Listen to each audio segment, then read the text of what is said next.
Guys, अस्सलाम वालेकुम। कैसे हैं आप सब लोग? अल्हम्दुलिल्लाह मैं बिल्कुल ठीक-ठाक हूँ और उम्मीद करती हूँ और मेरी दुआ है कि जहाँ कहीं से आप लोग मुझे सब देख रहे हैं, आप सब भी बिल्कुल ठीक-ठाक हों, खैरियत से हों। और जहाँ कहीं किसी की कोई परेशानी है, कोई गम है, तो अल्लाह ताला उसको अपने रहम करम से दूर कर दे। आमीन सुम्मा आमीन। और हमें चाहिए कि हम सिर्फ़ अपने लिए ही दुआएँ ही ना करें, मतलब सिर्फ़ अपने लिए, अपनी फ़ैमिली के लिए, सिर्फ़ इन्हीं को हम याद ना रखें अपनी दुआओं में और बस इन्हीं के लिए दुआएँ ना करें, बल्कि हम दूसरों के लिए भी हम दुआएँ करें, दूसरों को भी अपनी दुआओं में याद रखें। क्योंकि दुआ जो है ना बहुत बड़ी चीज़ होती है। हर एक इंसान जो है वो दुआ नहीं देता और हर एक इंसान जो है वो दुआ लेता नहीं है। तो जो दुआएँ देने वाला होता है तो वो बहुत अच्छी बात होती है कि दूसरों के लिए दुआ करना। ये नहीं देखना चाहिए कि हम तो छोटे हैं या हम बड़े हैं, ये चीज़ नहीं। दुआएँ तो हर एक के काम आती हैं, मतलब कोई छोटा हो, कोई बड़ा हो, हर एक के काम दुआएँ आती हैं। और बड़ों को भी दुआओं की ज़रूरत होती है दूसरों की और छोटों को भी दुआओं की ज़रूरत होती है दूसरों की। तो एक दूसरे को जो है दुआओं में याद रखना चाहिए और उनके लिए अच्छी दुआएँ करनी चाहिए। वैसे भी कहते हैं कि जब हम दूसरों के लिए दुआएँ करते हैं तो अल्लाह ताला जो है पहले मतलब दूसरों के लिए दुआएँ करें, बाद में अपने लिए दुआएँ करें, तो उससे जो है अल्लाह ताला बहुत खुश होता है कि इस इंसान ने दूसरे इंसानों के को याद रखा है और पहले उनके लिए दुआएँ की हैं इसने और फिर जो है इसने अपने लिए दुआएँ की हैं। और जो हम दूसरों के लिए दुआएँ करते हैं तो फ़रिश्ते जो होते हैं वो हमारे लिए भी वही दुआएँ करते जाते हैं। वही दुआएँ जो हैं वो हमारे लिए भी होती हैं, जो हम दूसरों के लिए अच्छा सोच के अच्छी-अच्छी दुआ उनके लिए दुआएँ करें, तो वही दुआएँ जो हैं वो फ़रिश्ते जो है वो हमारे लिए भी कर रहे होते हैं। तो इससे बड़ी क्या बात होगी, ये तो बहुत ही बड़ी बात है। तो इसलिए हमें सिर्फ़ अपने लिए नहीं दुआएँ करनी चाहिए, दूसरों को भी दुआओं में याद रखना चाहिए कि अल्लाह ताला सबकी परेशानियाँ जो हैं वो दूर करें। अब ये नहीं हो सकता कि हम जो है हर एक की परेशानी जानते हों, ऐसा तो नामुमकिन है, इम्पॉसिबल है। लेकिन ये है कि हम बस दुआएँ ही कर दें, तो बहुत बड़ी बात होती है कि उनकी परेशानियाँ जो भी है, जिस तरह की परेशानियाँ वो दूर कर दे अल्लाह ताला। तो क्योंकि हर इंसान जो है वो परफ़ेक्ट नहीं होता और कहीं न कहीं अल्लाह ताला ने ना इंसान की ज़िंदगी में कमियाँ रखी होती हैं और वो इसीलिए रखी हुई होती हैं ताकि ये इंसान जो है वो मुझे याद करता रहे। अगर अल्लाह ताला जो है किसी भी इंसान को सब कुछ दे दे, तो फिर वो भला कैसे याद करेगा अल्लाह ताला को? इसलिए अल्लाह ताला ने जो है ना हर इंसान की ज़िंदगी में कुछ न कुछ कमी रखी होती है और हमें बज़ाहिर तो हमें ये नज़र आ रहा होता है कि इस इंसान के पास ये भी है, वो भी है, इसकी तो कोई टेंशन ही नहीं होंगी। होता है ऐसे मतलब लोग नज़र आ रहे होते हैं। हमें लगता है हमारी ही ज़िंदगी में टेंशन्स हैं और दूसरों की ज़िंदगी में तो नहीं है। लेकिन ऐसी बात बिल्कुल नहीं होती। अल्लाह ताला ने हर इंसान की ज़िंदगी में कोई ना कोई कमी रखी होती है, वो उस इंसान से पूछें तो पता लगता है। हम अंदाज़ा नहीं लगा सकते किसी दूसरे को देख के।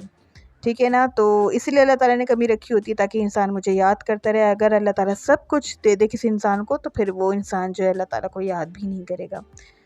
तो बस यही ज़िंदगी है और बस अल्लाह ताला से दुआ करनी चाहिए कि ज़िंदगी भी बहुत अच्छी गुज़र जाए।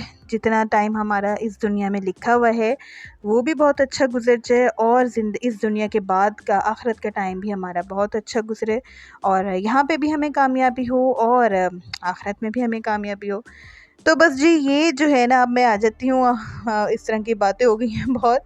अब मैं आ जाती हूँ जी अपने व्लॉग की तरफ और ये मैं जो आपको व्लॉग दिखा रही हूँ ये मॉर्निंग का व्लॉग है।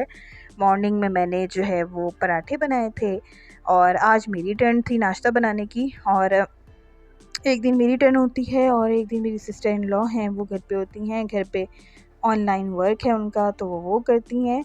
तो एक दिन वो नाश्ता जो है वो प्रिपेयर करती हैं सारा और एक दिन मैं करती हूँ। आज मेरी बारी थी तो मैंने अपनी बारी पे नाश्ता बनाया, पराठे बनाए एज़ यूजुअल। ज़्यादा हम लोग पराठे ही खाते हैं, आपने देखा होगा। नान भी खाते हैं लेकिन वो हमें इतने नहीं पसंद। होता है ना कोई चीज़ ज़्यादा खा लो ना बस उससे दिल भर जाता है। नान बहुत खा लिए हैं तो बस उससे अब दिल भर गया है। और रात में भी हमारी रोटी जो है वो नहीं बनती है, बाहर से नान ही आते हैं। तो अगर मॉर्निंग में नाश्ते में भी अगर नान खाओ ना तो फिर मज़ा नहीं आता। पराठों का जो है ना मज़ा ही कुछ और होता है। बस हमें पराठे पसंद हैं, सबको ही हम लोगों को पराठे पसंद है। मेरी मदर इन लॉ वो भी पराठे इजीली खा लेती हैं और मेरे हस्बैंड को भी पराठे बहुत पसंद हैं, वो भी पराठे ही खा के जाते हैं और मुझे भी, हम लोगों को सबको पराठे मुझे ज़्यादा पसंद है। और इस वक्त जो है बस नाश्ता बनाया, उसमें मैंने टमाटर और प्याज की चटनी बनाई थी, क्योंकि सालन अभी कोई नहीं रखा हुआ था वैसा, तो मैंने सोचा कि टमाटर प्याज की चटनी बना लूँ। आपने देखा होगा अभी मेरी वीडियो क्लिप में कि मैं टमाटर प्याज की चटनी बना रही थी। और इस चटनी के साथ जो है पराठे जो हैं वो बहुत मज़े के लगते हैं, बहुत टेस्टी लगते हैं। तो मैं अक्सर जो है ये बनाती रहती हूँ, तो हम लोग बहुत शौक़ से खा लेते हैं।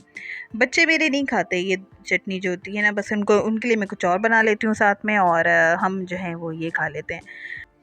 और इसके बाद जी मैं ये धो रही हूँ बर्तन वर्तन सारे, मैंने किचन साफ़ कर रही हूँ, ये सारा जो है स्टोव जो है मैं अपना वो कुकिंग रेंज उसको साफ़ कर रही हूँ।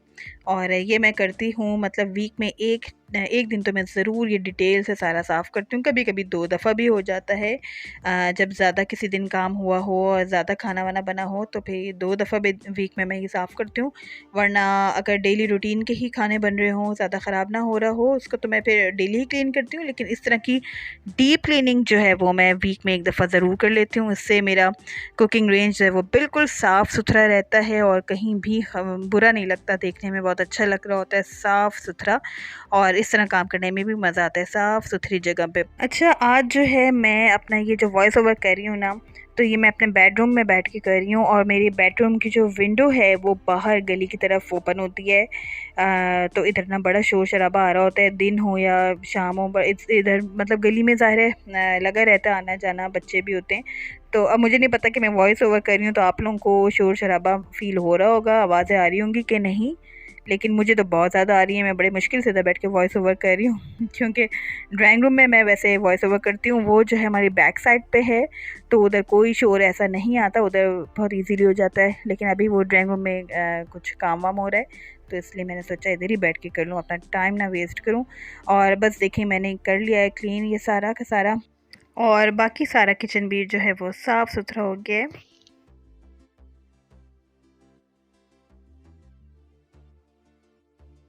अच्छा जी, यहाँ पे हो गया है शाम का टाइम, और अब हम जाने की तैयारी कर रहे हैं। मेरे हस्बैंड की कज़न है, उनके घर हम जा रहे हैं। और बस वो कुछ बीमार हो गई थी, उनको भी ये डेंगू वायरस जो है वो उसका अटैक हो गया था उनको भी। तो बस अल्हम्दुलिल्लाह वो भी ठीक हैं, उनकी तबीयत अब ठीक हो गई है, तो उनसे मिलने जाना है, उनको देखने के लिए जा रहे हैं। उनको भी मैंने तैयार कर दिया था, और अब मैं यहाँ को तैयार हो रही थी, अपने लिए ज्वेलरी निकाल रही थी कि क्या मैं पहन लूँ, थोड़ा छोटा मोटा। और जी we are ready to go, और बच्चे भी रेडी हैं। क्या कर रहे हो? अच्छा, ये लोग तो मार्कर्स लिए हुए। रबिया बेटे मार्कर्स देखो ख़राब ना हो जाए, ऐसे नहीं करो, एक एक करके करो, एक एक करके यूज़ करो, ठीक है? एक एक करके, और एक को बंद कर दो, जो नहीं यूज़ करे उसको बंद कर दो। अहमद आपके पास सब देखो, ये किसका कैप है? कोई मार्कर ऐसे तो नहीं खुला पड़ा? वो फिर सूख जाएगा, ड्राई हो जाएगा सारा, फिर काम नहीं होगा उससे, ठीक है? ठीक है, क्या कर रहे हो दोनों? ड्राइंग कर रहे हो? कलर्स क्या? ये देखो अभी आपने सारे मार्कर्स इधर खोल के छोड़े हुए, ऐसे नहीं छोड़ना, इसको ऐसे रखना है। तो बस अब ये लोग रेडी हो गए थे, तो बैठ के इन दोनों ने कहा कि हम जो है ना मार्कर से ड्रॉ कर लें। मैंने कहा कर लो।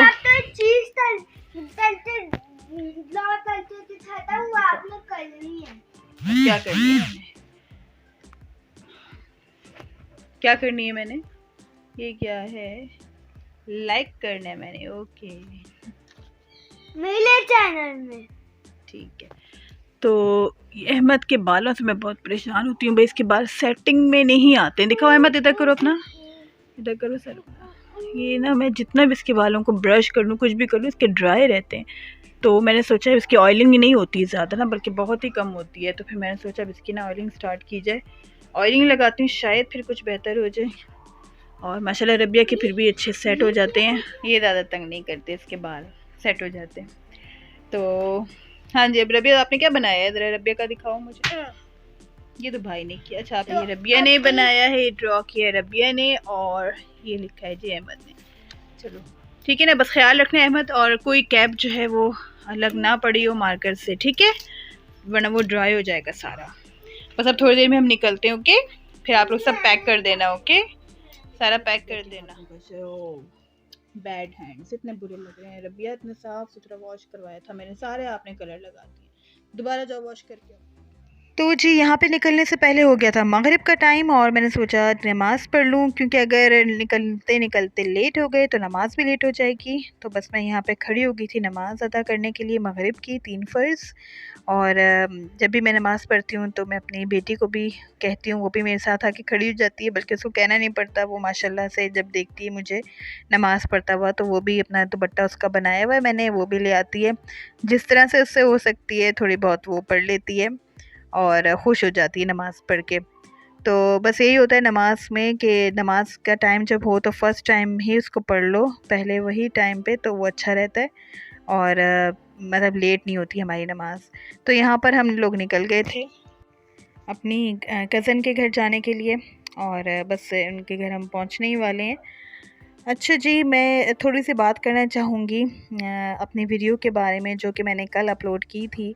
आप लोगों ने अगर नहीं देखी तो जाके ज़रूर देखें उस वीडियो को। वो मैंने सितारा यासीन के बारे में बनाई थी और मैंने उस पे यही बात कही थी कि बहुत ज़्यादा नेगेटिव कमेंट्स आ रहे हैं जी सितारा यासीन की वीडियोज़ पे भी, हमारे मुल्क के बारे में, हमारे मज़हब के बारे में, जो कि अच्छी बात नहीं है ऐसे।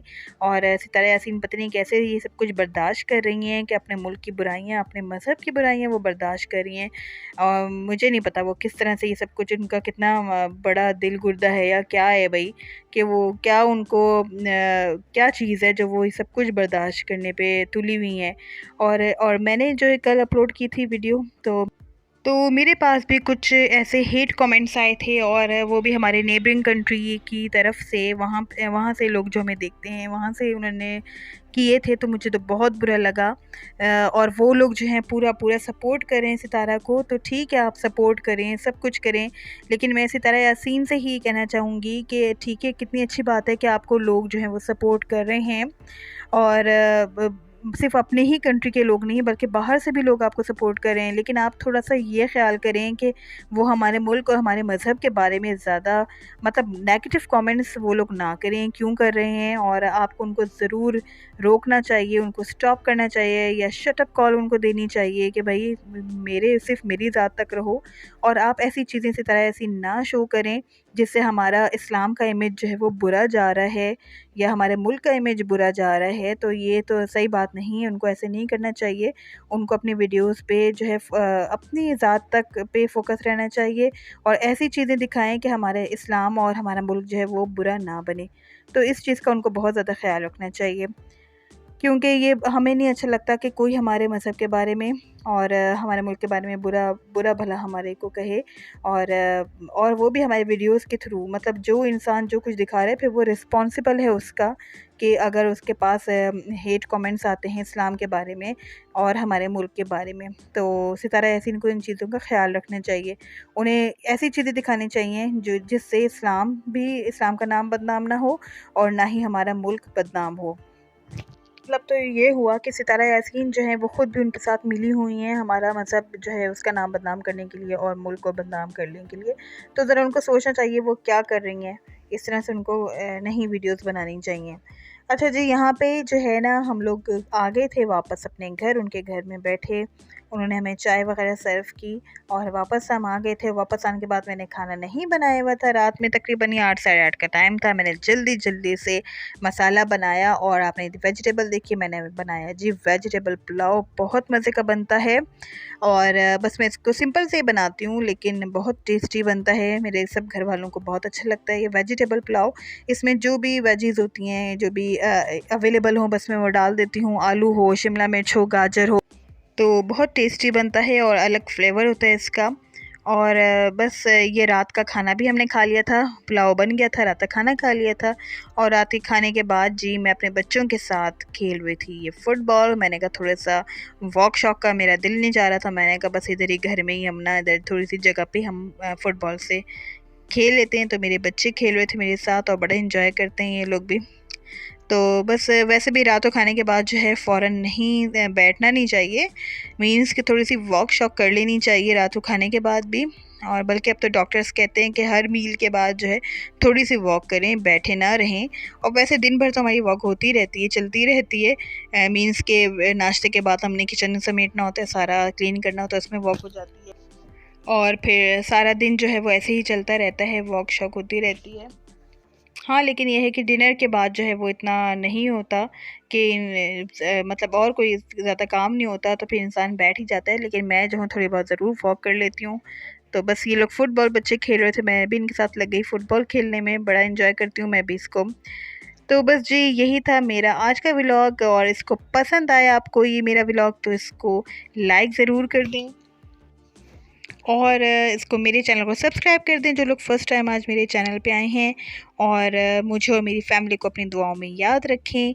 अपना रखें आप लोग बहुत सारा ख्याल। ओके जी, टेक केयर, अल्लाह हाफ़िज़, बाय बाय।